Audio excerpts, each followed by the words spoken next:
किसी नदी में एक हाथी की लाश बही जा रही थी। एक कौवे ने देखा, पास गया, उसका मांस खाया,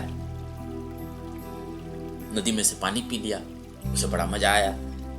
उसने सोचा, वाह ये तो मस्त है, जहाज मिल गया मुझे, इसी पे क्यों ना बैठे रहें। जब मन करेगा खाना खा लेंगे, लाश में से उतर के, जब मन करेगा नदी में से पानी पी लेंगे।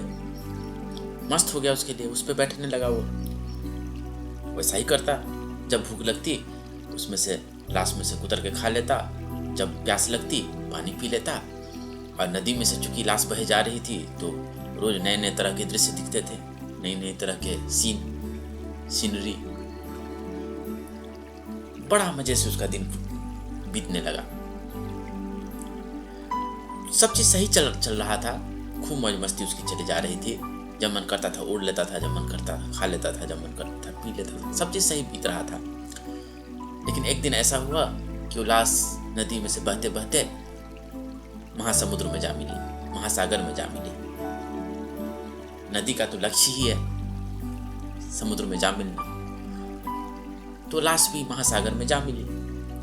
बहुत बड़ा समुद्र था, बहुत बड़ा महासागर था।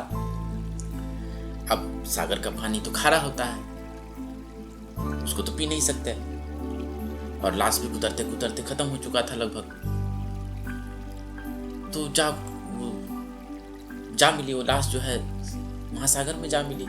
अब ना इसके पास खाने को कुछ था, ना वो पानी पी सकता था, और चारों तरफ महान सागर, ना उसका ओर न छोर, कुछ समझ में नहीं आता था। थोड़ी देर उसने सोचा कि उड़ करके चले जाते हैं किनारे पे, लेकिन बहुत देर हो चुकी थी। अब सागर इतना बड़ा और इसकी शक्ति अल्प, ये तो एक कौवा था, कितना उड़ता। तो फंस गया समुद्र में। कुछ दिन तो बहुत उसने उड़ने की कोशिश की, बहुत भागने की कोशिश की, बहुत उसने पंख फड़फड़ाए, लेकिन कब तक उड़ता बेचारा। अंत में थक हार करके उस समुद्र में जा गिरा, और एक मगरमच्छ ने उसे खा लिया, उसे निगल लिया। जो बाहर के सुखों में ही लिप्त रहते हैं, जो बाहर की चीजों में ही ऐसे भटकते रहते हैं, जो मौज मस्ती की जिंदगी को ही वास्तविक जीवन समझते हैं, उनकी यही दशा होती है। वो 4 दिन तो खूब मस्ती कर लेते हैं, लेकिन अंत में संसार के महासागर में समा जाते हैं। जीत किसके लिए, हार किसके लिए, जिंदगी भर ये तकरार किसके लिए।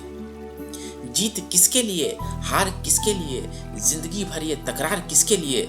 जो भी आया है वो जाएगा एक दिन, फिर ये इतना अहंकार किसके लिए। जिसे ये दिख गया कि जो भी आया है वो जाएगा एक दिन, उसके जीवन में धर्म की क्रांति शुरू हो जाती है, उसके जीवन में ध्यान का उदय होता है।